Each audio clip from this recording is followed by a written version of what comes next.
समाजातील तेढ संपुष्टात आणण्यासाठी राष्ट्रीय स्वयंसेवक संघ जनसंपर्क कार्यक्रम सुरू करणार असल्याचं सरसंघचालक मोहन भागवत यांनी म्हटलं आहे।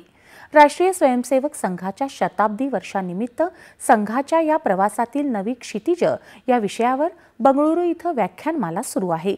त्यातील एका व्याख्यानात भागवत यांनी समाजातील भेद दूर करून सामाजिक सलोखा निर्माण करण्याचं काम संघ करेल असं सांगितलं। 1857च्या पहिल्या स्वातंत्र्य युद्धादरम्यान हिंदू आणि मुस्लिम दोन्ही समाज ब्रिटिश राजवटीविरुद्ध लढण्यासाठी एकत्र आले होते। ब्रिटिशांना या एकतेचा धोका वाटला आणि त्यांनी भारतीय समाजात जाणून बुजून फूट पाडण्याचा प्रयत्न केला। ही फूट दूर करण्यासाठी आणि कमी करण्यासाठी RSS हा कार्यक्रम सुरू करेल असं भागवत यांनी सांगितलं।